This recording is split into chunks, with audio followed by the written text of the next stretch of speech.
Hola, muy buenas noches, ¿cómo están? Y hoy vamos a ver todo el contenido de inventarios, ¿listo? Eh, digamos que con el tema de inventarios, frente al tema de inventarios, entonces hay que tener presente lo siguiente.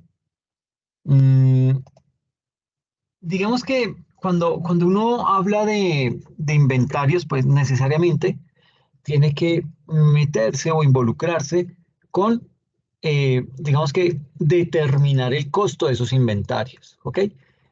Para temas netamente contables, digamos que se ha determinado que para poder determinar el costo de esos inventarios, nos debemos basar, si somos empresas del grupo uno, es decir, grandes empresas, sería lo que dice la NIC 2, ¿sí?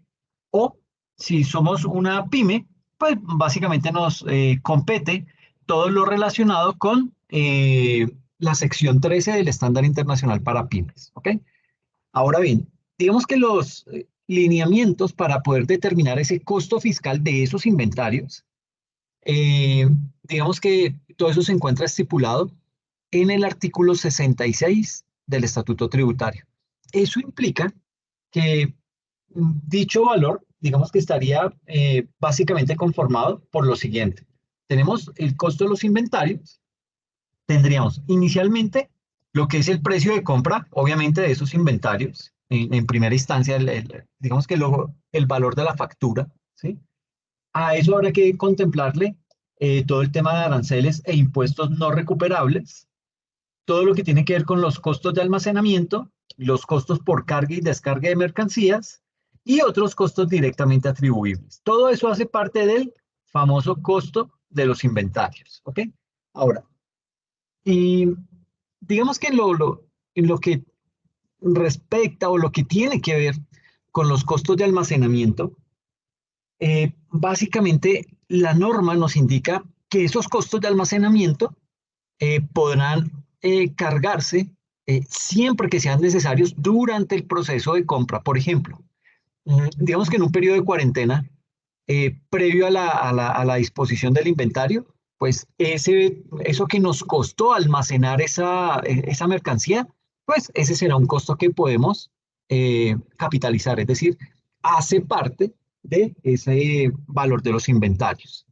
Ahora bien, digamos que el artículo 62 del Estatuto Tributario nos habla acerca de lo que es el costo de la venta de ese tipo de activos y nos indica ese artículo 62 que ese costo de venta debe ser establecido teniendo como referente el sistema de juego de inventarios o el sistema de inventarios periódico o el de inventarios permanentes o continuos. Es decir, cualquiera de esos dos métodos tendremos que implementarlo para poder determinar el costo de esos inventarios. Ahora, teniendo en cuenta que ese costo puede disminuir por algún desgaste, porque se deterioró, se nos dañó el inventario, algo puede llegar a suceder.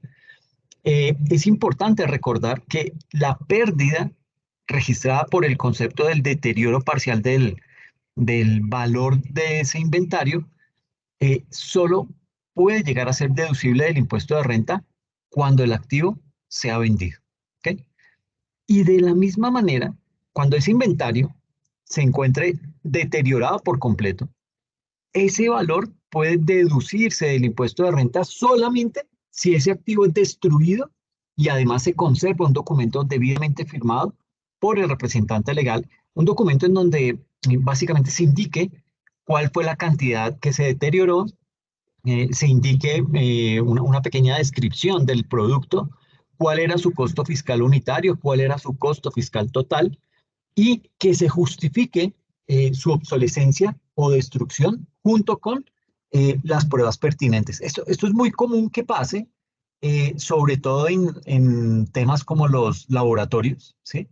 Ya saben que los laboratorios pues fabrican gran cantidad de productos, pero son productos que de pronto se pueden deteriorar porque como es tan delicado manejarlos, entonces una exposición muy amplia al medio ambiente o no empacarlos inmediatamente, pues eso ya deteriora el bien Frente a eso, ¿qué se hace? Y es que con todo el tema farmacéutico, ustedes saben que se presta para mucha corrupción. ¿Por qué? Porque es fácil de sacar y es fácil de comercializar. Entonces, digamos que existe todo un mercado alrededor de eso. Entonces, para proceder a dar de baja esa mercancía que ya no sirve, que ya no se puede utilizar por la razón que sea, porque se venció, porque estuvo expuesta al medio ambiente, porque no se pudo empacar, etcétera, etcétera, se procede a la destrucción de esos inventarios. Y esa destrucción, pues, por lo general implica dejar evidencia de que realmente eso se destruyó, ¿ok? ¿Qué es dejar evidencia? Bueno, grabar un video, levantar un acta, tomar fotos, eso hace parte de digamos que de esos soportes que me permiten a mí poder dar de baja ese tipo de inventario. Ahora, hablando ya de, como digamos que el Estatuto Tributario nos hacía mención de los métodos de valoración de inventarios, pues hay que hablar de precisamente esos sistemas de inventarios que son válidos, pero desde la óptica fiscal, ¿ok?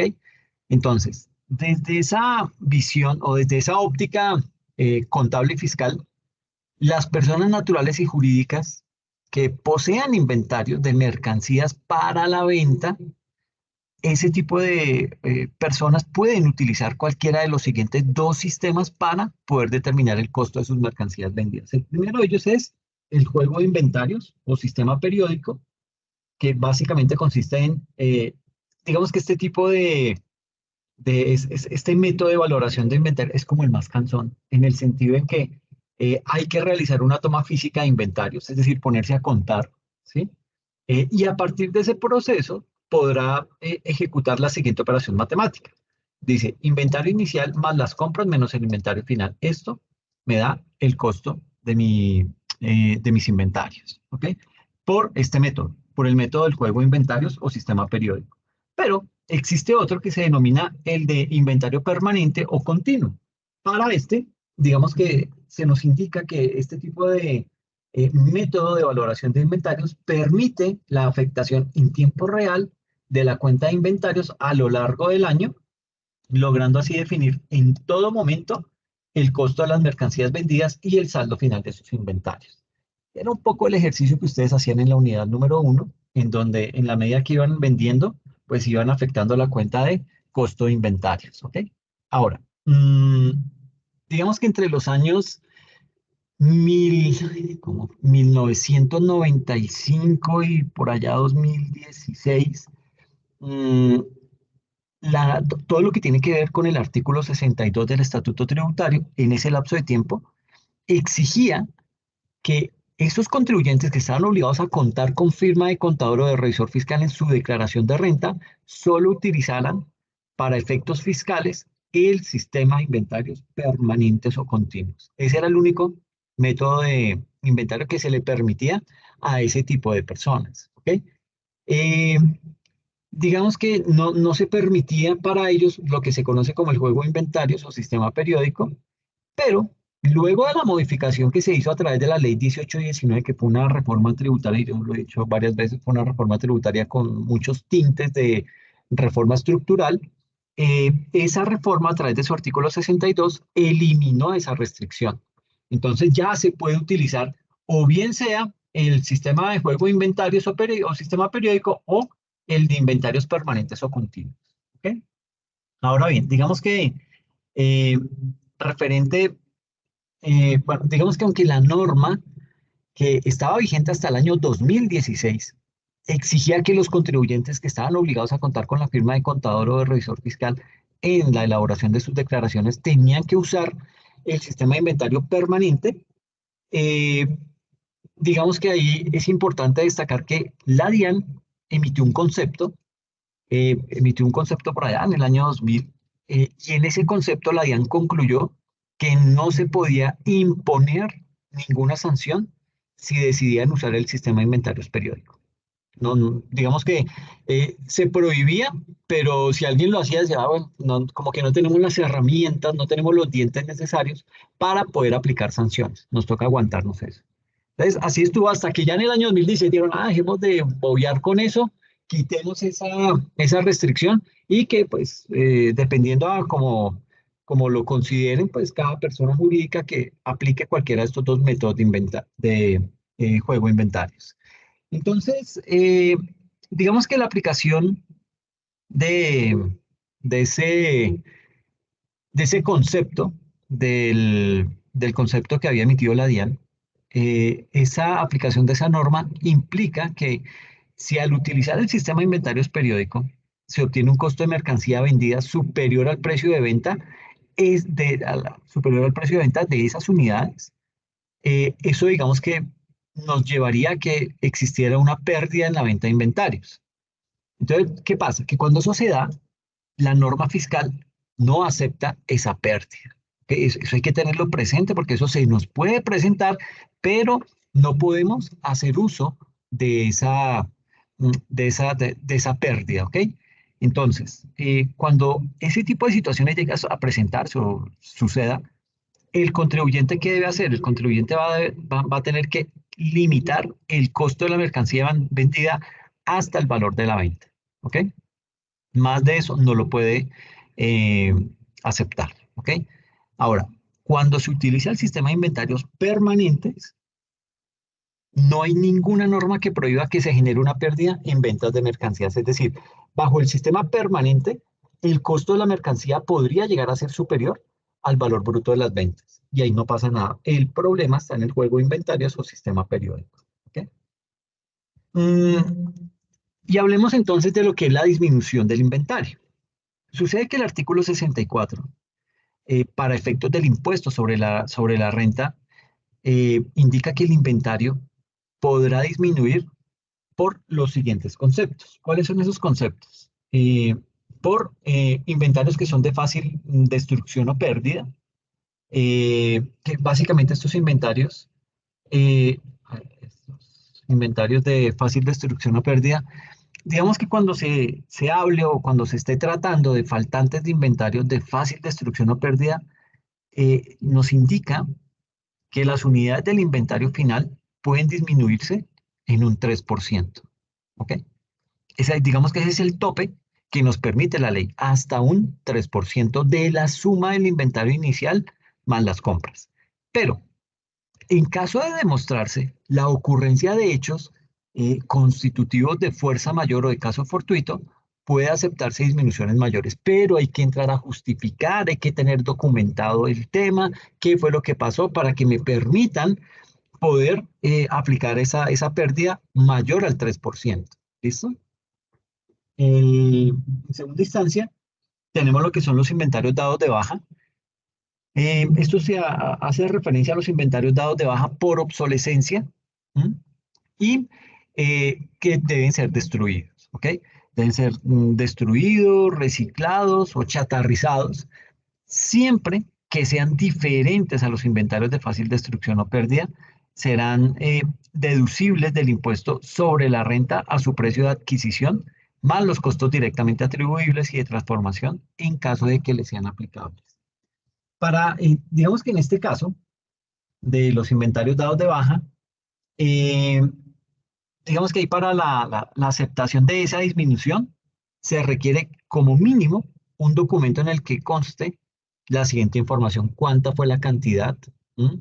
Cuál es la descripción del producto, cuál es su costo fiscal unitario y total, una justificación de la obsolescencia o de esa destrucción que se hizo de esos inventarios y otras pruebas pertinentes, por ejemplo, fotos, trazabilidad del registro de calidad ISO, entre muchos otros. ¿Ok? Entonces, ese documento deberá ser debidamente firmado por el representante legal o por quien haga sus veces y las personas responsables de dicha destrucción. ¿Ok? Eso debe quedar esa evidencia ahí reflejada en esa acta. Y tenemos como tercer aspecto los inventarios asegurados. Digamos que para el caso de los inventarios que se encuentran asegurados, la pérdida fiscal que es objeto de una deducción será la correspondiente a la parte que no haya sido cubierta por dicha indemnización o seguro. Entonces ahí viene, digamos que el mismo tratamiento será aplicable a aquellos casos en los que el valor de la pérdida sea asumido por un tercero. ¿Ok? Eso pues como para tenerlo presente. Ahorita hacemos varios ejercicios. Miremos acá. Miremos este caso práctico. Nos dice que la empresa UBI adquiere 10.000 unidades de zapatillas. La compra se realizó en la ciudad de Shanghai bajo la modalidad Incoterm FOB. Esto es un término que se utiliza en comercio internacional en donde cuando yo le hago la compra a mi proveedor allá en Shanghai, yo le digo, hermano, por favor, usted me hace la entrega de la mercancía en puerto, ¿cierto? O sea, no, yo no vivo en China, no tengo domicilio, no tengo una sucursal de la empresa. Entonces, para que esta compra de esas 10.000 unidades de zapatillas, usted me las entregue, me las deje en el puerto. ¿Ok?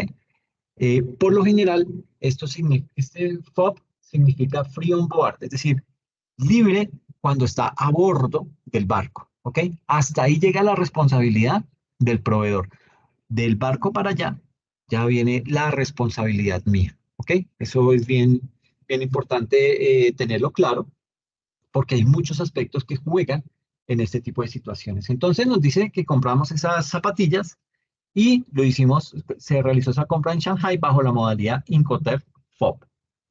Eh, entonces, pues más o menos esto es lo que nos quiere decir ese FOB, Free On Board, que es la transferencia de la responsabilidad. Es decir, la responsabilidad del proveedor llega hasta que me deja las 10.000 zapatillas libres en el barco, encima ya digamos que puesta en el barco. Por eso aquí dice, mire, transferencia de la responsabilidad. Todo lo que hace el vendedor es, él puede llegar al sitio de aduanas, es decir, puede dejar, yo necesito que me deje la mercancía en el puerto de embarque, ¿ok? ¿Cómo lo va a hacer él? No tengo ni idea, no es mi problema, él mirará cómo lo resuelve, pero para mí yo empiezo a asumir costos del barco para allá, ¿ok? Por eso aquí tienen las dos flechas. Esto es riesgo del vendedor, que es entregar la mercancía cruzando la borda del buque y efectuar el despacho de exportación. Y mi riesgo y responsabilidad del comprador, cuando se contrata el transporte y el seguro hasta el destino y efectuar el despacho de importación. ¿Ok? Eso es bien, bien importante, porque mire que aquí adentro, aquí ya encima del barco, las zapatillas, ya eso es mi responsabilidad. ¿Listo? Y todo lo que pase de aquí en adelante es mi responsabilidad. Aquí me habla acerca del precio de la mercancía, me dice que el precio de mercancía incluye los fletes, incluye los seguros, y usted me dirá, pero seguros, si eso va en un barco, ¿cuál es el problema? Pues imagínese que con el solo barco, pues el tema no es simplemente así nomás, sino que tiene los siguientes riesgos.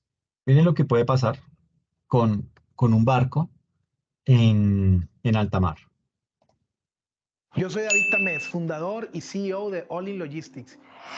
Todos sabemos que el año 2020 fue un año terrible para la humanidad, que muchas personas cambiaron su manera de trabajar y en muchas industrias pasaron cosas que nunca habían pasado, a pesar de que la industria... Un caso muy sonado fue el caso del barco Apus de la compañía One, el cual perdió más de 2.000 contenedores en la costa de Japón, y esto se debió principalmente al mal clima. Otro caso también fue el barco Machine de la compañía Evergreen, que perdió 36 contenedores y muchos otros contenedores quedaron dañados arriba del barco. Lo curioso fue que también fue en las costas de Japón, en el Océano Pacífico. Regularmente... Pues mire que eso es bien delicado, son temas que hay que tratar de prever, porque esto en cualquier momento se puede llegar a salir mire esto es increíble. Todos los contenedores como quedaron. Y eso básicamente es por la fuerza del mar, ¿ok? Es complicado, es un tema bien, bien delicado. Y imagínense todo lo que cabe en un contenedor de esos. Y mire todos los contenedores que caben, ¿sí? Mire, esto fue el 1816 contenedores, eh, prácticamente se perdieron. Mire cómo el mar deja esos grandes buques, ¿sí? Entonces es un tema que es bien complejo y por lo general lo que se debe hacer es tratar de asegurar toda esta mercancía porque esto es un gran riesgo, eso quedan expuestos.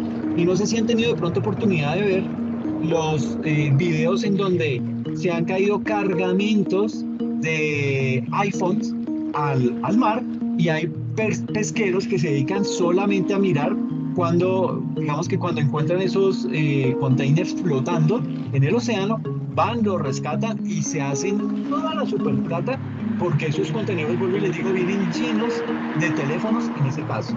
Entonces, mire lo delicado que esto termina siendo y pues digamos que es un tema que hay que prestarle atención, no escatimar, porque uno por lo general dice, no, pero es que viajar en barco es seguro, eso no tiene ningún problema. Sí tiene muchos problemas, los riesgos son muchísimos y esto en cualquier momento se puede desbordar. Y si a eso le suma, usted de pronto que el tema, digamos que tiene que cruzar o sea, del mar Mediterráneo a través del canal del Suez para llegar al Océano Índico, pues básicamente tiene que atravesar por Somalia. Y Somalia es en donde están los piratas somalíes. Y esa gente es experta en asaltar barcos, sobre todo en secuestrar a la tripulación para pedir rescate por ellos. ¿Ok? Entonces, digamos que esto es un tema que es bien delicado, es un tema que hay que prestarle mucha atención para poder sacar adelante este tipo de negocios que se hacen en el exterior. ¿Ok? Entonces, hablábamos aquí del free on board. Entonces, todo este es el riesgo. Ay, aquí me toca, permítame, voy a desconectarme y vuelvo y me conecto. Es que no me deja, no sé por qué. Espérame, aquí, me salgo de esto, listo. Eh, listo. Y acá, ok, ahora sí. Entonces, hablábamos acerca de la importancia de tener esto claro, el free on board, tenerlo claro porque es un concepto que pues me implica muchos riesgos, ¿ok? Entonces, ¿qué más me dice el caso que estamos analizando? Me dice que el costo por unidad es de $12, 12.5 dólares. Esa mercancía ya puesta en el puerto de la ciudad de origen, es decir, en la ciudad de Shanghai, en el puerto de Shanghai, hasta ahí cada zapatilla me sale a $12.5, ¿ok? Y la compañía china coloca la mercancía en el puerto y lista para el embarque el día 18 de abril, ¿ok? Luego me dice que el costo del alquiler de ese container corresponde a $850, pagados el mismo 18 de abril, día en el que se parte hacia Colombia la mercancía. La compañía aseguradora de la mercancía cobra 6.500.000 pesos por el seguro. El monto ya está convertido a pesos colombianos, por eso está en... no, aquí tenemos estos en dólares, este ya lo hicimos directamente en pesos, cubriendo los riesgos hasta poner la mercancía en el puerto de destino. El flete tiene un costo de 1.950.000 desde Shanghai hasta Buenaventura. Y también me dice que los costos de desaduanamiento, es decir, nacionalizar esa mercancía, ascienden a un valor de 3.200.000 y son pagados el 18 de mayo de 2020. La base del IVA resulta de sumar todos los costos hasta el momento y se paga el 20 de mayo de 2020. ¿Ok? Día en que es entregada la mercancía al transportador local. El arancel para ese producto es de 0 pesos. Y el transporte de Buenaventura a Bogotá, que es a donde yo necesito ese inventario, me cuesta 7 millones de pesos. El seguro, porque también, pues, si me di el lujo de asegurar la mercancía en el océano, que no tiene tanto riesgo, pero que cuando algo pasa es crítico, pues imagínense ahora viniéndome desde Buenaventura hasta Bogotá, que por carreteras puede pasar lo que sea, desde estrellarse hasta que lo asalten. Entonces, eso hay que tenerlo presente. Nos dice que el seguro adquirido para el traslado de la mercancía de Buenaventura hasta la bodega es de 3 millones de pesos masiva y son pagados el 21 de mayo de 2020. Una vez la mercancía se encuentra en la bodega, es necesario desempacarla y reempacarla en bolsas con el logo de la compañía. La bolsa y la mano de obra se encomiendan a una empresa que cobra un total de 5.700.000 masivo. La mercancía llega a la bodega el 25 de mayo de 2020. Esto es todo digamos que los datos que necesitamos para proceder con el caso. Y me dice que la TRM del 18 de abril de 2020 es de 2.854 pesos. Y debido a que la mercancía llegó después de la fecha estipulada por el cliente al cual se la íbamos a vender, ese cliente desistió de la compra, pero el gerente comercial inició otro proceso de venta y con base en nuevos estudios se determinó que el valor máximo de venta en el mercado es de 38.900 masiva por cada par de tenis que habíamos comprado a $12.5. ¿Ok? Entonces, digamos que analizando un poco el caso, nos dice que esta entidad, esta empresa que hizo esta importación, va a tener que registrar como inventario todos esos gastos, todos esos pagos que hizo hasta que el inventario esté listo en la bodega en Bogotá. Todo eso se capitaliza, ¿ok? Y digamos que para poder ser utilizado para la venta, es decir, eh, debe incluso contabilizarse como mayor valor del inventario los costos de reempaque, porque estamos diciendo acá abajo que se desempacó en las bolsas en que venía, compramos otras bolsas con el logo de la empresa y el reempaque, pues eso también, digamos que es otro insumo que entra a ser parte de ese mayor valor de estos inventarios. Entonces, se nos indica ahí que podemos contabilizarlo como un mayor valor del inventario, los costos de reempaque. Y para el tema de la medición inicial, es decir, ustedes saben que hay que hacer el reconocimiento y la medición inicial. Entonces, para esa medición inicial, la entidad que tiene que hacer, tiene que calcular tanto el costo como el valor neto de realización y contabilizarlo por el menor de los dos valores. ¿Qué es eso del valor neto de realización? Creo que ya lo había hablado en la sesión pasada, pero igual se lo recuerdo. El valor neto de realización es como cuando yo comparo mi valor en libros de inventarios con el valor del mercado, pero tienen muchas diferencias. ¿En qué radican las diferencias? Primero, que ese valor neto de realización me dice, mire, para que usted pueda calcular el valor neto de realización, tiene que, a ese inventario que tienen libros, tiene que agreguele todos los costos en los que incurriría si transformara esa materia prima en un producto terminado. Yo digo, ok, eso me vale, sí, yo lo puedo dejar como producto terminado y le tengo que sumar 8 millones de pesos más. Ok, listo. Y ahora, a eso también hay que calcularle los costos de venta. Entonces, eh, ¿cuáles serían los costos de venta? Todo el tema de mm, la comisión que le debo pagar a los vendedores, ¿sí? Ese tipo de erogaciones, ese tipo de pagos adicionales que tengo que hacer, eso lo debo contemplar y con eso calculo el valor neto de realización. ¿Y qué hago? Comparo ese valor neto de realización con mi valor en libros y si mi valor en libros es mayor que el valor neto de realización, yo debo realizar un ajuste para dejar esos dos valores iguales, ¿ok?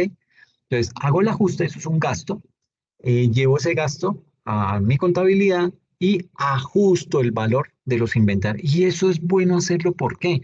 Porque es que si yo no hago ese ajuste, a esos inventarios, pues cuando yo los vaya a transformar, cuando yo vaya a transformar esa materia prima y la vaya a crear el producto que necesito, pues obviamente me va a salir muchísimo más caro, mi precio de venta se va a subir y yo no soy competitivo en un mercado de estos. Mi competencia sí se va a dar cuenta del valor que, lo que yo lo estoy vendiendo, él posiblemente lo saca más barato y pues voy a perder muchos clientes. Entonces, para eso sirve ese valor neto de realización. Entonces, con este caso, digamos que el ejercicio exige que ese inventario, esas 10.000 zapatillas que compramos allá en Shanghai, que ese inventario sea contabilizado al valor neto de realización. Y si existe diferencia, esa diferencia debe registrarse en el costo de ventas de ese periodo como un deterioro del inventario. Entonces, lo primero que debemos hacer es determinar el costo de la mercancía. Entonces, me dice que tenemos el precio de adquisición, fueron 10.000 zapatillas a $18.5. Eso me da 356.861.250. ¿Es capitalizable? Sí, claro, ese es el valor de mi materia, en este caso, esas zapatillas. Así yo no las vaya a transformar, no les va a hacer nada, sino simplemente a reempacar. Ese precio de adquisición es capitalizable, es decir, eso va a costos. no a gastos. El alquiler del container me costó 2.426.657, también es capitalizable. El seguro internacional por valor de 6.500.000 también es capitalizable, ¿sí? Y el flete internacional de 1.950.000 también es capitalizable. Todo esto se hizo el 18 de abril de 2020 y así nomás me da la suma de 367.737.907 pesos. Luego empiezo a mirar qué pasó el 17 de mayo. El 17 de mayo tuve que pagar, asumir los gastos de desaduanamiento por valor de 3.200.000. Esto es capitalizable, es decir, que es un mayor valor de esa mercancía, un mayor valor de esos inventarios. Eh, Tengo aquí ya entonces lo que es la base gravable del IVA, que es de 370 millones, que es fruto de sumar estos 367 más estos 3.200.000, me da 370.937.000. A eso se le calcula el IVA, que es de 70.478.000, y este valor no es capitalizable. ¿Por qué? Porque la norma acá me dice lo siguiente. Ok, me indica básicamente que los costos, yo únicamente puedo sumar como un mayor valor del costo de esas mercancías todos los gastos en los que incurra, a excepción del IVA o de aquellos que se consideran impuestos recuperables. ¿Por qué el IVA es un impuesto recuperable? Porque cuando yo lo cobre, digamos que yo aquí lo voy a tener que pagar, ¿sí? ¿Pago cuánto de IVA? Básicamente 70.478.202 pesos. Esto es un valor que me cuesta a mí. Pero ¿qué pasa? Que es que yo este valor lo voy a recuperar en la medida en que empiece a vender las zapatillas con el IVA adicional. Entonces, esto es lo que se considera un IVA recuperable, ¿ok? Pero este valor yo no lo puedo llevar como un mayor valor del costo, porque estaría inflando mis costos, ya que este valor lo voy a recuperar en la medida en que vaya realizando las ventas de esas zapatillas. Por lo tanto, ese IVA no es capitalizable. Mire que es el único dato que no es capitalizable. El tema del transporte local se capitaliza, es decir, es un mayor valor del costo. El seguro local, 3 millones de pesos, es capitalizable. Y el reempaque, por 5.700.000, eso es capitalizable. Entonces, mi mercancía realmente me cuesta 386.637.907 pesos. Eso es lo que vale el total de mis 10.000 zapatillas. ¿Ok? Ahora, digamos que aquí es importante tener en cuenta también otros factores. Hay que realizar la determinación del valor neto de realización, que era lo que les decía. Este valor neto de realización lo que me permite a mí es comparar mi costo en libros versus el valor del mercado. Y dependiendo si mi valor en libros está muy alto, yo tengo que realizar un ajuste contable para poder hacer que mis inventarios se queden valorados al valor del mercado y no sobrevalorados, y esto me traiga problemas más adelante. Entonces, tengo aquí precio estimado de venta. Entonces, tengo los 389 millones, que equivale a las 10.000 unidades, y eso me saldría más o menos cada par a 38.900, que es el nuevo precio de venta. Tengo el costo de terminación y venta, que son los 5.700.000 de reempaque, ¿sí? Esto va negativo. Y eso me quedaría 389 millones menos 5.700.000, me da un valor neto de realización de 383.300 pesos. Entonces, mire, tengo el precio estimado de venta y le resto el costo de terminación y venta. Y eso me da 5.700.000. Entonces, mi valor neto de realización es de 383.300.000.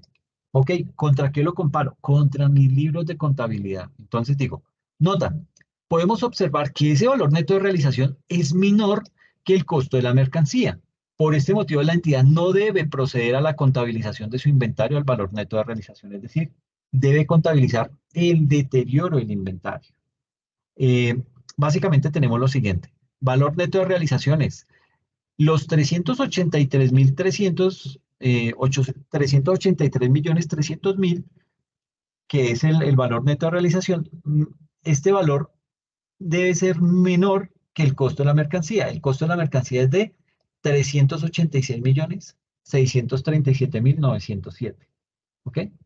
Entonces, bajo ese tipo de situaciones, yo debo realizar un deterioro del inventario por valor de 3.337.907 por la diferencia de estos dos valores. A este le resto este valor y me da 3.337.907. Es decir, mis inventarios están sobrevalorados en 3.337.000. ¿Ok? Y eso la norma sí me dice, usted no me va a llevar esa cifra así. Si su valor en libros es mayor que el valor neto de realización, ajuste y baje el costo de los inventarios para que no tenga sumas, que no tenga valores inflados en los estados financieros y además que su producto no se vaya a ver afectado al momento de realizar la venta. ¿Ok? Entonces, ¿cómo quedaría esto? Tenemos que, ¿cómo quedaría la contabilización? Entonces, el 18 de abril, que es cuando hice la compra, me da afecto a la cuenta de inventarios, producto no fabricado por la entidad, 367.737.907. Digamos que lo pagué con un préstamo en el banco por valor de 367.737.907 pesos. Ya lo saldé, ya pagué al proveedor el producto. ¿Listo? Luego, ¿qué me dice? Eso fue el 18 de abril. El 17 de mayo, el afecto a la cuenta otra vez de inventarios y me da que producto no fabricado por la entidad por valor de 3.200.000 contra unos préstamos con bancos nacionales por valor de 3.200.000, ¿sí? Y para finalizar, el tema del IVA. Entonces, afecto a la cuenta del IVA descontable de 70.478.000 contra unos bancos por valor de 70.478.000. ¿Ok? Entonces, básicamente ahí tengo ese elemento. eh, y adicional, tengo que contemplar que el 21 de mayo se me afecta la cuenta de inventario del producto no fabricado por la entidad en 7 millones de pesos. A ese valor le debo practicar retención en la cuenta por transporte de carga del 1%, 70.000 pesos, y afecto el préstamo bancario de 6.930.000. Entonces, básicamente esos son los asientos contables y me queda acá simplemente ya es tomar el producto no fabricado por la entidad, que esto se hizo el 21 de mayo, por valor de 3 millones. A eso le aplico el IVA descontable por 570.000 pesos y afecto la cuenta préstamos bancarios por 3.570.000 pesos. Tengo acá el 25 de mayo, las zapatillas es decir, tengo que seguirles sumando esos costos a mis inventarios, a mis zapatillas. Entonces afecto la cuenta 1435, producto no fabricado por la entidad, en 5.700.000, que es el valor del reempaque y las bolsas. Por esto, pues me toca pagar un IVA descontable también de 1.083.000. Le practico retención en la cuenta por 228.000 y eso me afecta a la cuenta de préstamos con bancos nacionales por 6.555.000.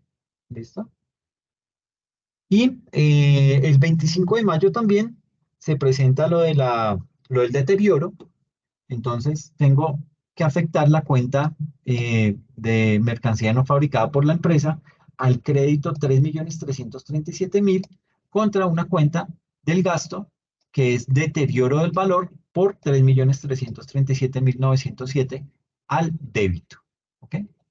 Eso es básicamente lo que se hace con ese tema de esos inventarios. ¿Ok?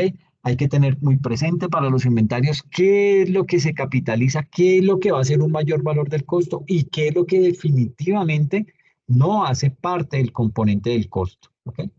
La norma es clara y la norma lo explica de esa manera. Ahora, miremos entonces nuestro archivo en Excel. ¿Qué pasa en nuestro ejercicio con los inventarios? Eh, Aquí está nuestro Excel. Este. Entonces, digamos que después de haber explicado lo de inventarios, procedemos entonces a analizar este taller para poder observar las cifras que tenemos acá. ¿Ok? Entonces, básicamente, me voy a mi hoja sumaria de renta, que es la que tengo aquí habilitada, eh, y me ubico en las cuentas que tienen que ver con los inventarios, que básicamente son estas cuentas. Materia prima, productos terminados, activo biológico costo, activo biológico ajuste al valor razonable y el deterioro de los inventarios. Esto es todo lo que me afecta aquí en mi información financiera, lo que hace referencia a ese renglón 39 y al renglón 41. ¿Listo? Entonces, básicamente aquí tenemos una materia prima avaluada en 637.356.000 pesos. ¿Sí?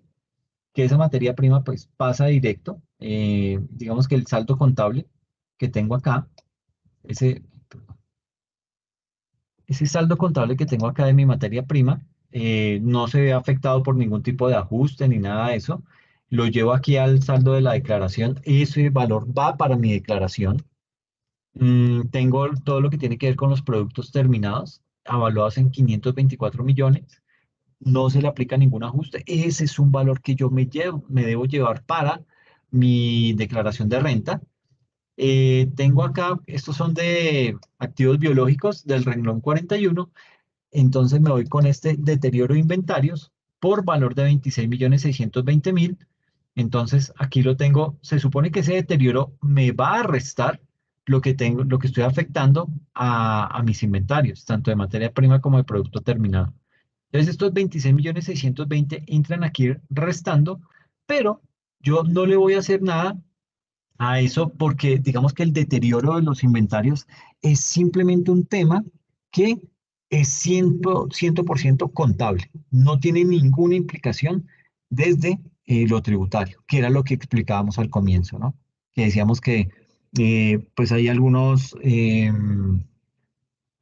ítems que hacen parte y otros que no. En este caso, pues digamos que ese tipo de ajustes que se hacen por el deterioro de inventarios, ese deterioro no tiene ninguna implicación fiscal. Por ende, entonces lo tengo aquí reflejado en mi saldo contable, realizo un ajuste, ¿por qué? Porque yo esos 26 millones no me los voy a llevar porque eso no me lo reconoce el Estado.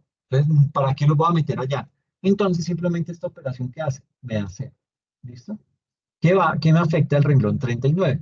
Por ende, aquí básicamente estaríamos diciendo que los dos únicos renglones que se van como inventarios son el inventario de materia prima y el de productos terminados. Eso me da un valor de 1.161.725.000.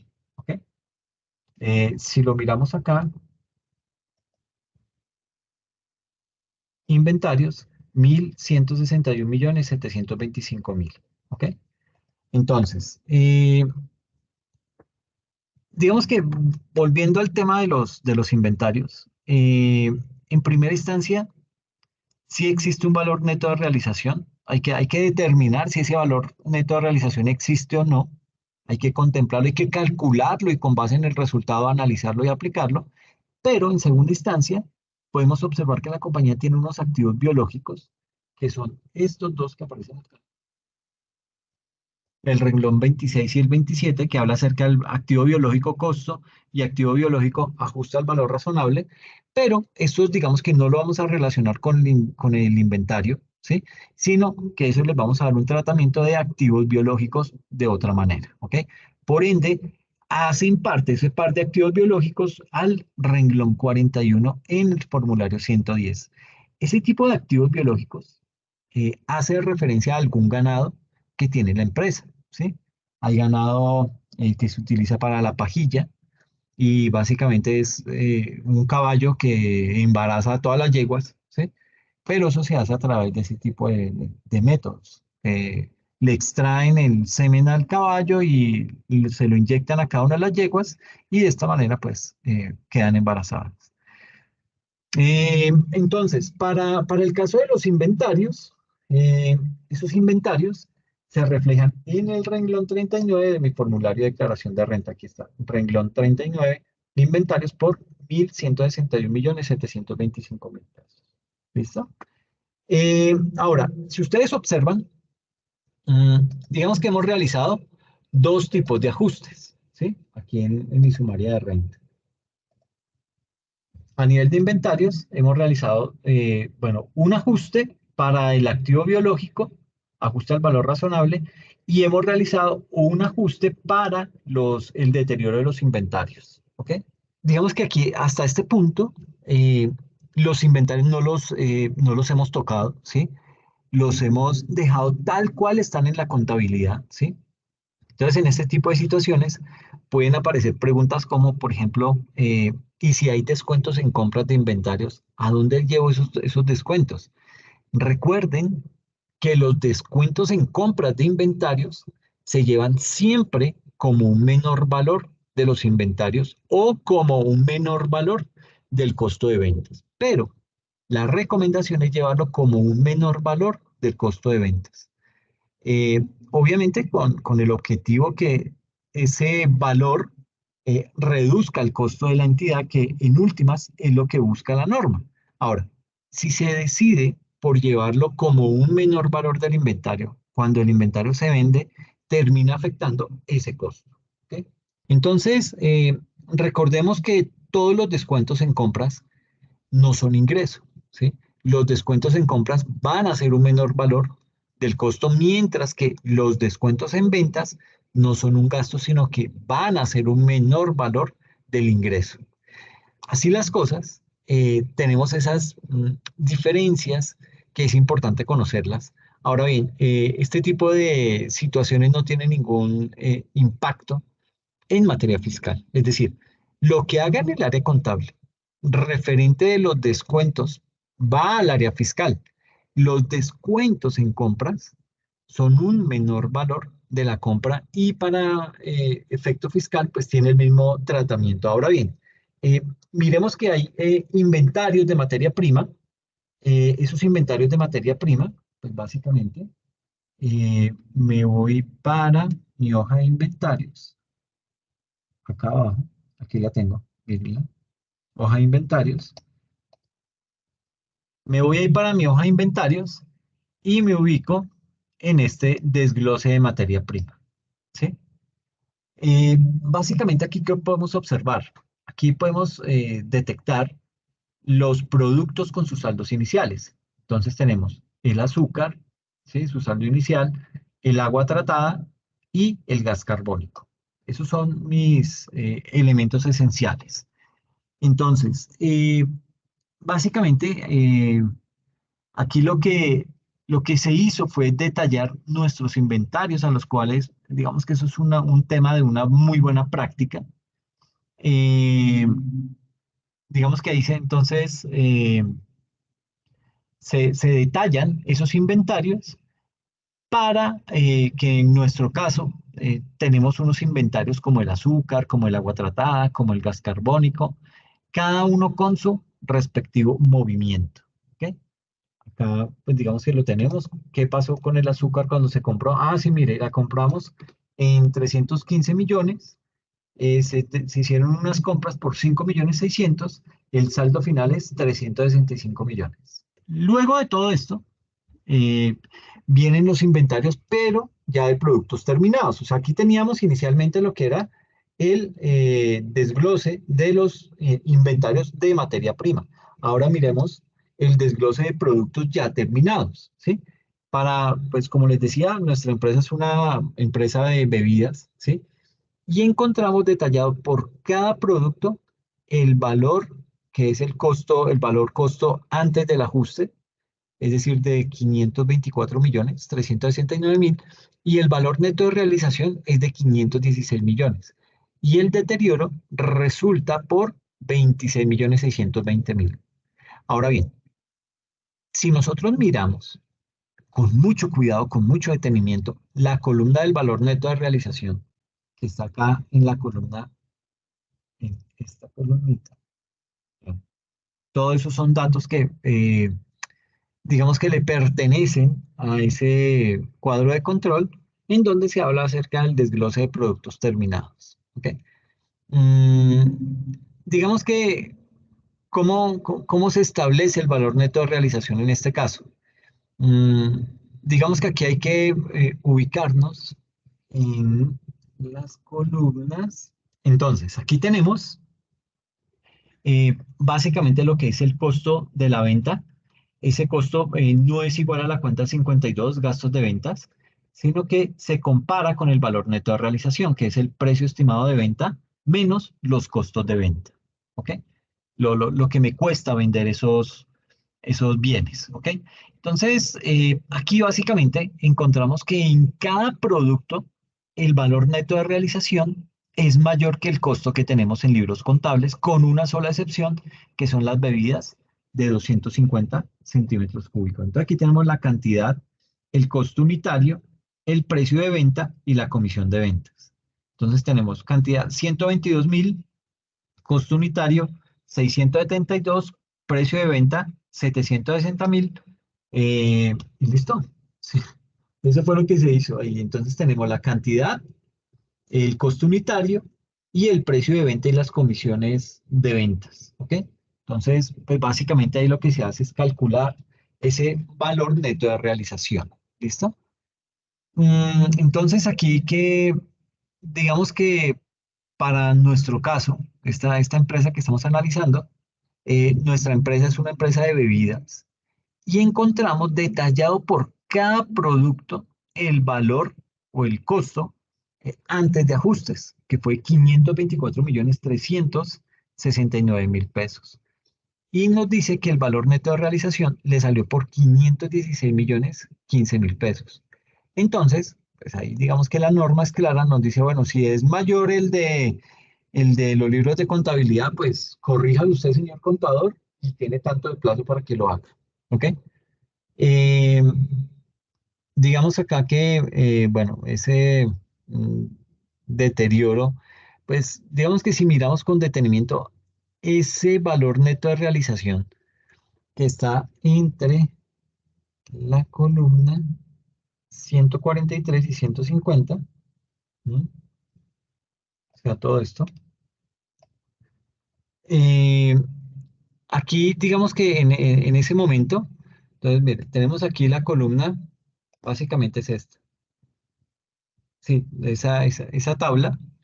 Eh, y digamos que aquí encontramos que en cada producto el valor neto de realización es mayor que el costo que tenemos en libros contables, con una sola excepción, que son las bebidas de 250 centímetros cúbicos. ¿Ok? Es, digamos que el producto que, es, digamos que la excepción. ¿Ok? Ahora, eh, digamos que aquí hay que determinar que ese costo en libros es de 88 millones, ¿sí? Y el valor neto de realización es de 61.380.000. Ahora, en ese punto, usted se puede estar preguntando, bueno, ¿cómo establecemos el valor neto de realización? Y en ese caso, pues digamos que la respuesta sería de la siguiente manera. Me ubico en esta tabla, la columna G143 a la G150, y hasta lo que es, ok, ahí sería, sí, básicamente sería esa tablita. Entonces, aquí, ¿qué estamos haciendo? Estamos estableciendo el valor neto de realización, pero teniendo en cuenta las cantidades de productos que hay. ¿Ok? Mm, digamos que aquí tenemos eso en la columna G 143 a la 150. Entonces aquí pues básicamente establecimos el valor neto de realización teniendo en cuenta las cantidades de productos que hay, ¿sí? Que es esta columna G143 a la 150. Tenemos lo que es el costo unitario de cada uno de ellos. Tenemos lo que es el precio de venta, ¿sí? Y tenemos lo que es las comisiones de ventas, ¿sí? Mm, digamos que ahora, revisando con mucho detenimiento, observamos que en esta columna, aquí, en esta columna H150, eh, el precio de venta en ese último renglón ha disminuido a 310. ¿Mm? Entonces, digamos que aquí, pues, nos va dando las cifras, pero sí hay que tenerlas muy presentes de dónde es que están saliendo y todo eso para poder tener el ejercicio claro. Entonces, básicamente aquí ya, con estos valores, lo que hacemos es tomar la cantidad, que es este dato de la columna G145, es tomar este dato de las 122.000 unidades y la multiplicamos por el precio de venta. ¿Cuál es el precio de venta? Este, 760. ¿Ok? Y a ese valor que le dé, réstele el 10% de la comisión de ventas y eso nos da como resultado 83.448.000 pesos. De esa manera es que calculamos el valor neto de ese valor nuestro, que es el valor neto de realización, y eso nos va a permitir ¿qué? Nos va a permitir identificar si existe o no deterioro en nuestros inventarios, cosa que pues, para nuestro caso sí arroja deterioro por un valor de 26.620.000, pero que no tiene efecto fiscal, ya que digamos que ese deterioro solo aplica para efectos del estándar, ¿ok? Entonces, digamos que es diferente el deterioro de ese valor neto de realización, ¿sí? Cuando lo comparamos con el deterioro por baja en cuentas, ¿sí? Digamos que ese deterioro por baja en cuentas sí tiene un costo fiscal, ¿sí? Y dentro de ese costo fiscal, pues habrá que determinar si fue inferior o si es superior al 3% de las compras más el inventario inicial. En caso contrario, pues digamos que habrá que observar qué valor es el que es deducible para eso. Ahora bien, ¿qué pasa con las organizaciones que tienen ganado? ¿Sí? Eh, digamos que en ese tipo de organizaciones van a tener que realizar un ajuste o un cuadro como este que tenemos acá. Este dato de semovientes, ¿sí? Va hasta, o sea, todo esto, toda esta tablita, eh, pues digamos que hay que tenerla presente, ¿sí? Básicamente lo que me está diciendo es en dónde va a determinar o en dónde usted va a detallar el ganado que tienen de acuerdo a las categorías, ¿sí? ¿Cuáles son las categorías? Las categorías son las que están acá.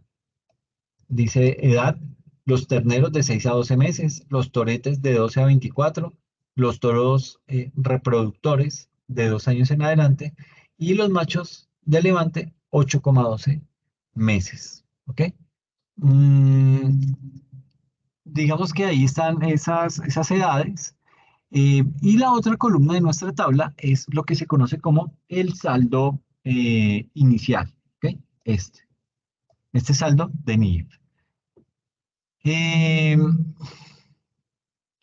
digamos que aquí las compras que se hicieron, que es esta otra columna, eh, esas, esas compras, eh, pues digamos que aquí básicamente lo que vamos a hacer es determinar o detallar el ganado que tienen de acuerdo a las categorías que están aquí, B157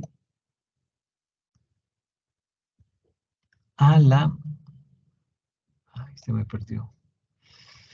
Eh, sí, digamos que tenemos acá la B157, que es el de terrenos. eh, y aquí entonces lo que se hizo fue, obviamente pues se determinaron las edades, eh, se determinó cuál era su saldo inicial con el que arrancó la cuenta, las compras, etcétera. Eso se va registrando en una tablita de estas que básicamente lo que hace es que se nos convierte en un anexo cuando tenemos que presentar la declaración de renta. Entonces, nuestra tabla es el saldo inicial, que es esta columna de 156, este saldo inicial, NIF, ¿sí? Eh, tenemos lo que son las compras, que es el otro rango, el E156. Estas son las compras, ¿sí? Mm, tenemos también los nacimientos, porque hubo nacimientos de ganado. Entonces, 72 millones uno, 76 millones el otro.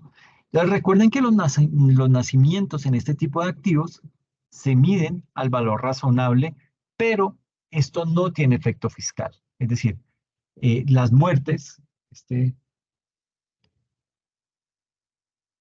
es 156, que es esto que habla aquí de las muertes. eh, digamos que eso es bien importante. ¿Por qué es importante? Porque en el caso en que haya que ver cuál es el efecto fiscal, pues las ventas de esta fila, ah, todas estas ventas de acá, eh, digamos que se puede hacer, pero no se pueden vender al precio de venta, sino al precio del costo para poder determinar qué salió, ¿sí? De esa manera, pues tenemos nuestro inventario final, ¿sí? Que es esta columna. Si la H156, que es este dato acá que tenemos, esas restas, que son el costo en el que se ha incurrido. Entonces, básicamente, digamos que las ventas en esas fiestas de final de año, eh, pero digamos que no a precio de venta, sino a precio de costo para poder determinar qué salió.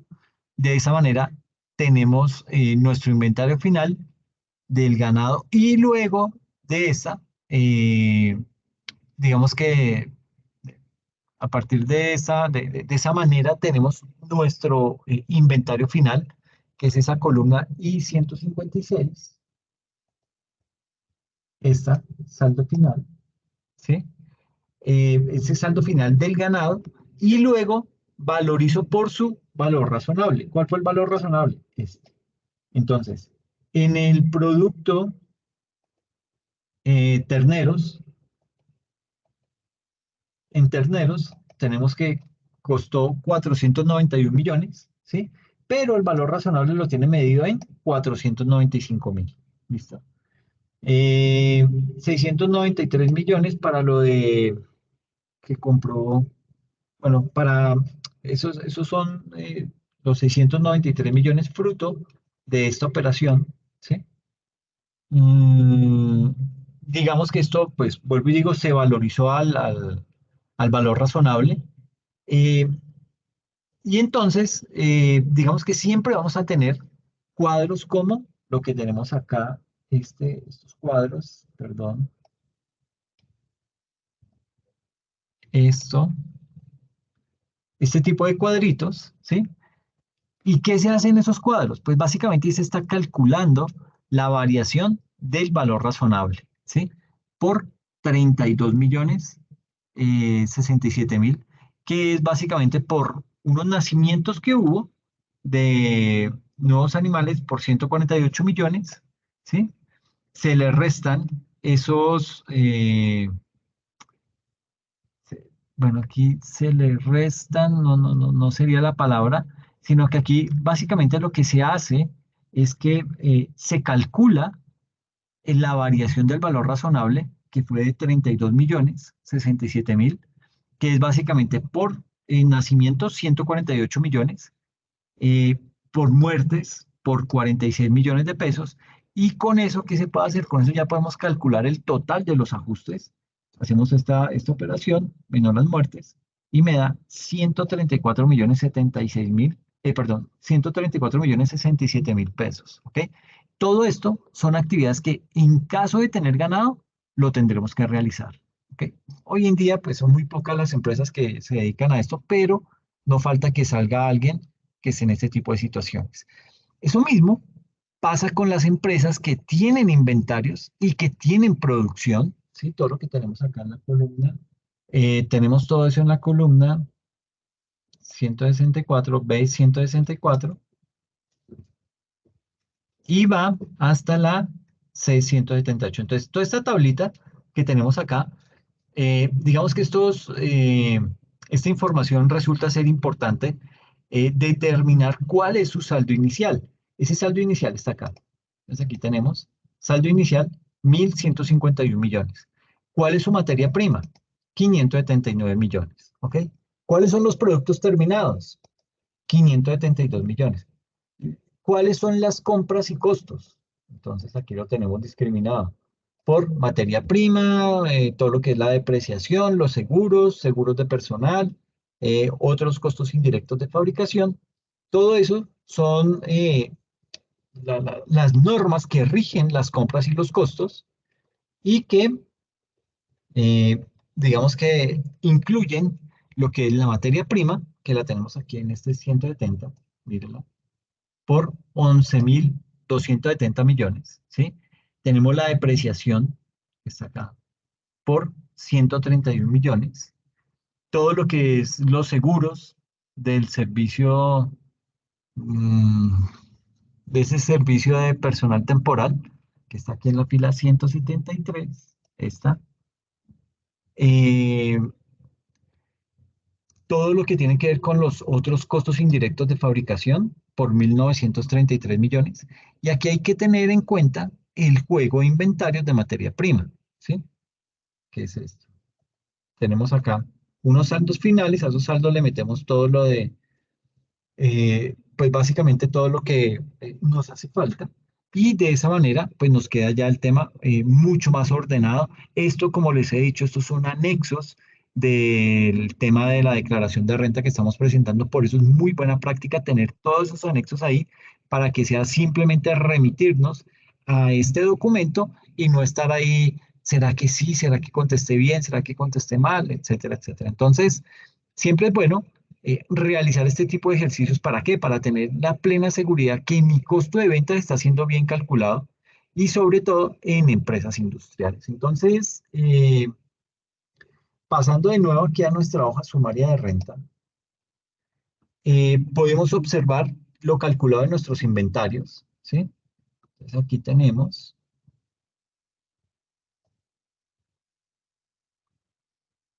este componente. Entonces, básicamente ahí podemos observar lo calculado en nuestros inventarios, que es la fila 24 a la 28, todo esto, hasta acá. Y podemos observar que el valor que reflejamos en materia prima, que fue la fila 24,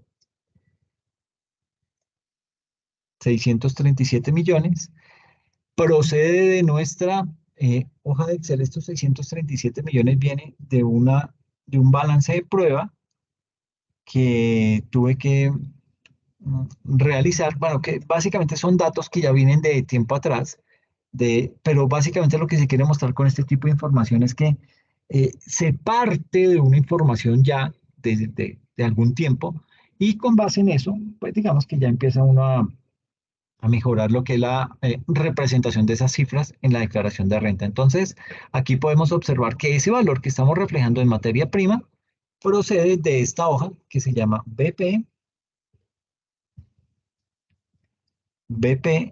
3112, 2, bueno, 311, 2020. Esta. Entonces de acá proviene ese valorcito, que es lo de materia prima. Entonces, aquí están los 579 millones. Al débito fueron 637, el crédito 579, la universidad, eh, la empresa, pues terminó aquí con un saldo final a 31 de diciembre de 637 millones 356 mil pesos. ¿Ok? Entonces, mire de dónde procede nuestras cifras. Estas cifras proceden de acá del BP 311220. Y aquí, pues básicamente lo que se está haciendo es tener que, bueno, tener claro de dónde estamos extrayendo los valores, ¿sí? Debemos tener también claro que el saldo de nuestro producto terminado, en este caso de esa fila, de esa hoja sumaria de renta, acá, eh, este valor, los productos terminados, que suman 524.369.000, ese valor, eh, digamos que lo tenemos, digamos que ese saldo de nuestro producto terminado proviene aquí de la área de renta de los 524.369.000 y lo heredamos también de nuestra hoja de Excel, esta 311-2020, que nuestro activo biológico, que está aquí en la fila 26, ¿sí? También se hereda de nuestra hoja de Excel de acá, de esta fila, del activo biológico, ¿ok? Entonces, ese ajuste al valor razonable también, digamos que se hereda de nuestra hoja en la que estamos, 311-2020, ¿sí? Y digamos que desde ese punto de vista, esas son las cifras que nos tenemos que llevar a nuestro formulario 110. Entonces, aquí tenemos en nuestro formulario 110, básicamente los inventarios que pues ya los teníamos ahí calculados de alguna manera, los 1.161 millones. Y ahora entramos básicamente a mirar lo que son los activos biológicos. Eh, digamos que bueno, no tenemos en este momento activos intangibles, y saltamos por ende a lo que son los activos biológicos, ¿ok? Frente al tema de esos activos biológicos, digamos que bueno, aquí me voy para mi PowerPoint.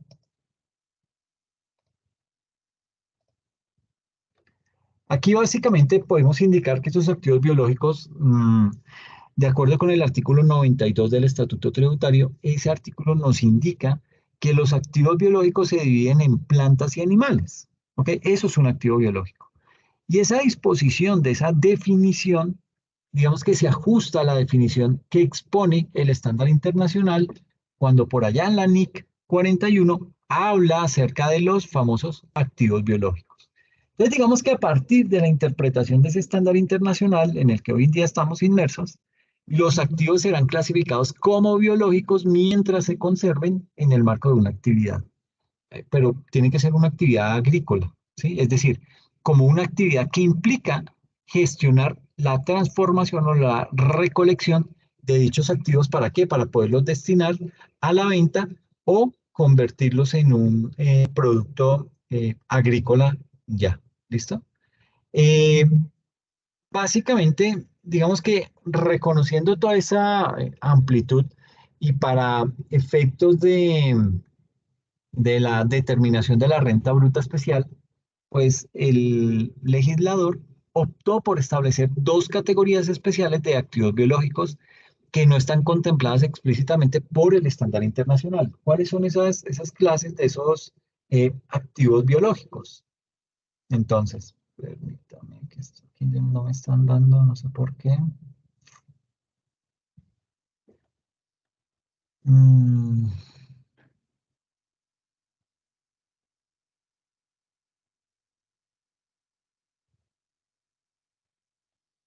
no sé por qué no me anda. Listo.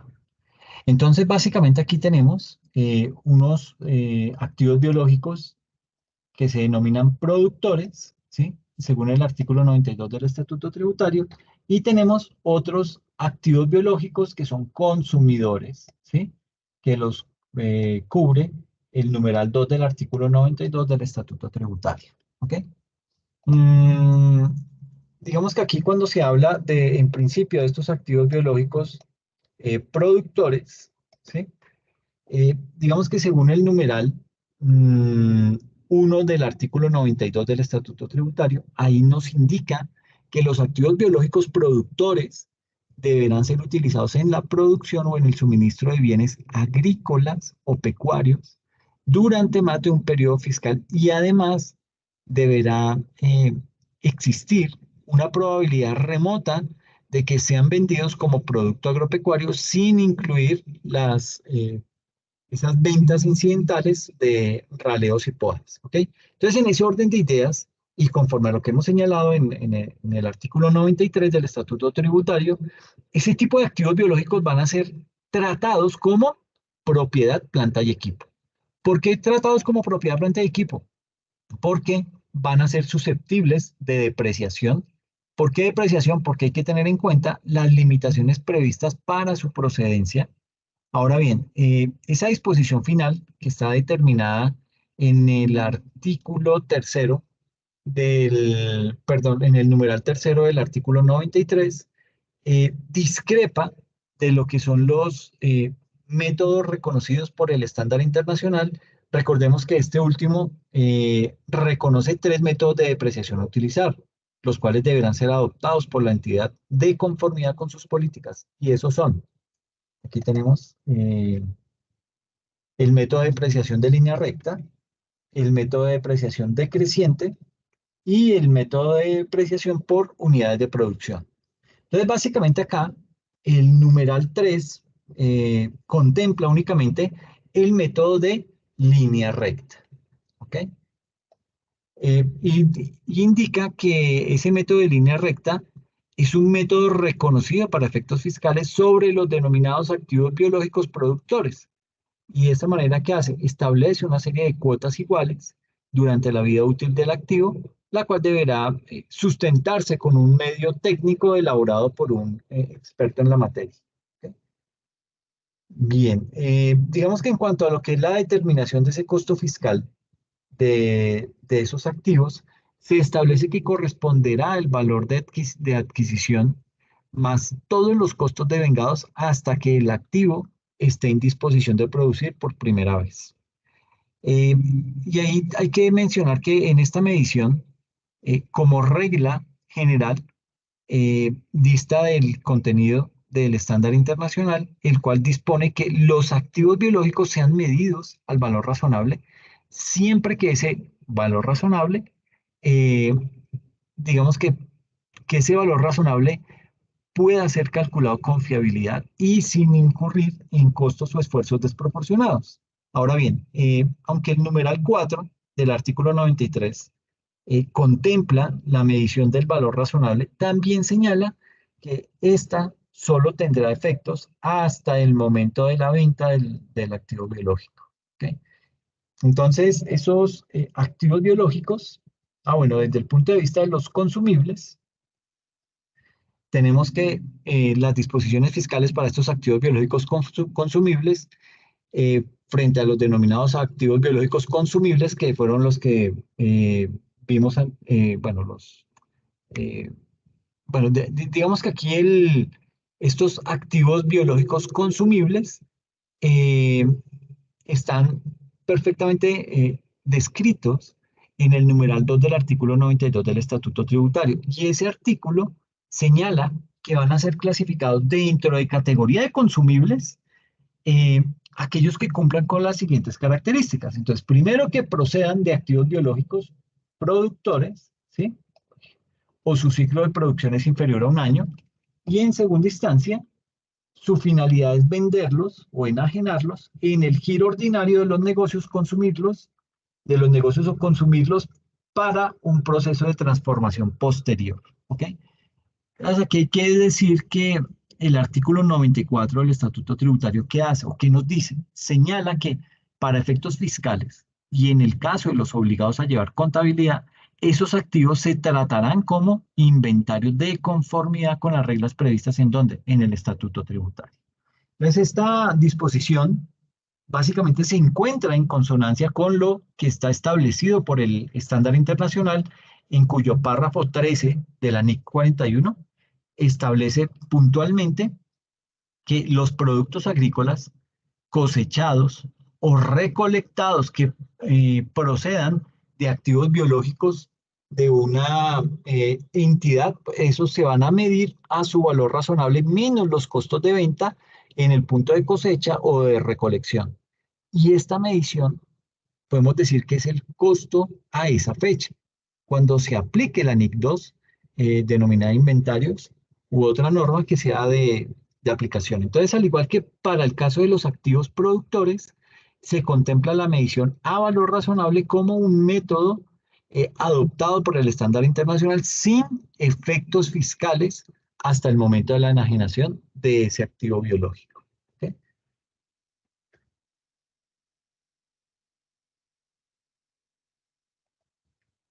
Entonces, veamos un ejemplo. Nos dice acá que el Consejo Técnico de la Contaduría Pública, en el concepto 530 del 29 de mayo de 2020, resolvió una consulta acerca de la correcta clasificación y tratamiento de un grupo de caballos utilizados por una entidad del grupo 1 de convergencia para los siguientes propósitos. Decía que de todo ese universo de caballos que ellos tenían, había unos caballos utilizados para el cargue de material, para el cargue de concentrados, de pastos, de leñas y otros elementos del terreno en el que se encuentran.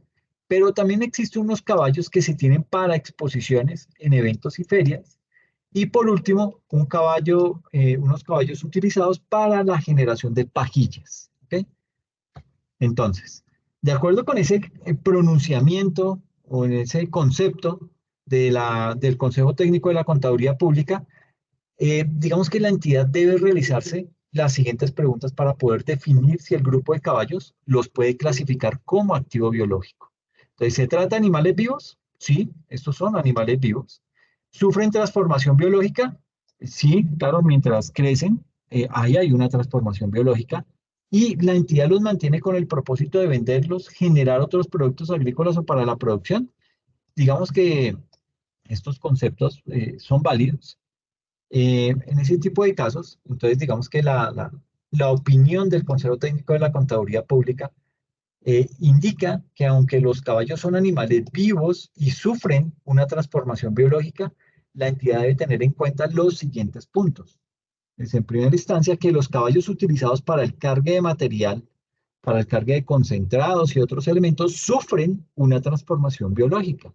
Ahora bien, la gestión de esa entidad no se encuentra enfocada hacia dicha transformación, porque su propósito no es venderlos ni utilizarlos para la generación de otros productos agrícolas. Entonces, estos caballos no deben clasificarse como activos biológicos, sino que se deben clasificar como propiedad, planta y equipo. Y desde esa óptica, estos, digamos que estos activos biológicos deben medirse por el modelo del costo o el modelo de revaluación de acuerdo con la NIC 16. Y esos caballos que son mantenidos para exhibirlos, porque es que hay varios grupos, los de trabajo pesado, los que son para exhibir. Entonces, estos caballos que se exhiben en exposiciones y en ferias, y los caballos que se utilizan para la generación de pajillas, esos grupos de caballos deben clasificarse como activos biológicos. ¿Por qué? Porque el propósito de la entidad con ellos es mejorar su transformación biológica. ¿Para qué? Para una posterior venta y para la generación de productos agrícolas. En segundo lugar, se indica que estos caballos deben medirse por su valor razonable con cambios en los resultados, de acuerdo como lo explica la NIC 41. Y eh, si la indicada medición a valor razonable no puede realizarse sin costos o esfuerzos desproporcionados, las partidas deberán medirse al modelo del costo menos la depreciación acumulada. ¿Listo? Entonces nos dice lo siguiente, que el 1 de marzo de 2020 la entidad adquirió 500 terneros de raza Angus, cada una 690.000 pesos.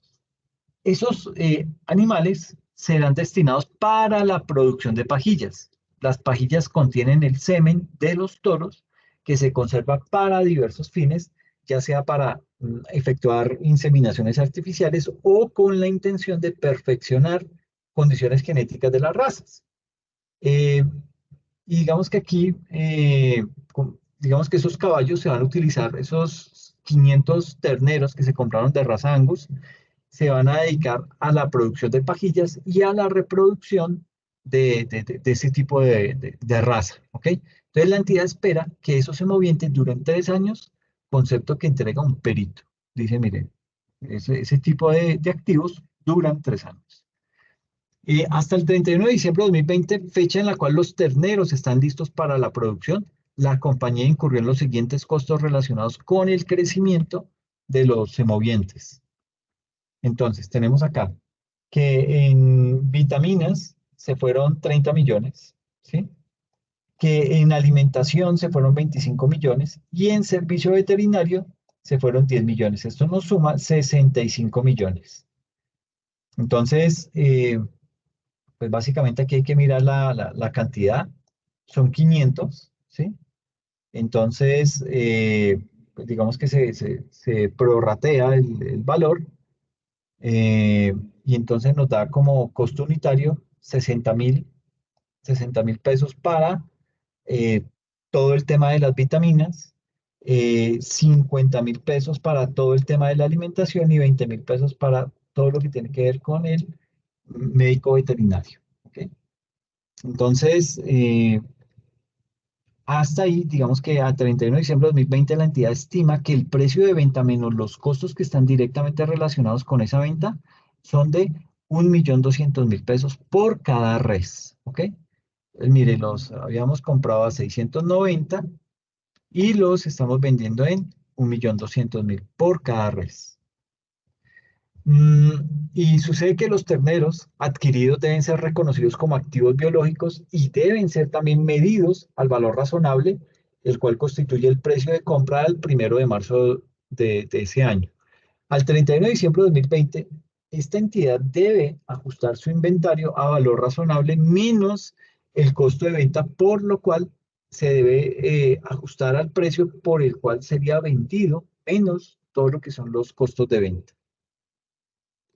Entonces tenemos en la fecha de adquisición, 1 de marzo de 2020, la cuenta de 1805 semovientes por 345 millones contra unas cuentas corrientes por valor de 345 millones de pesos. Tenemos también los registros de los costos a 31 de diciembre de 2020, semovientes 65 millones, cuentas corrientes 65 millones.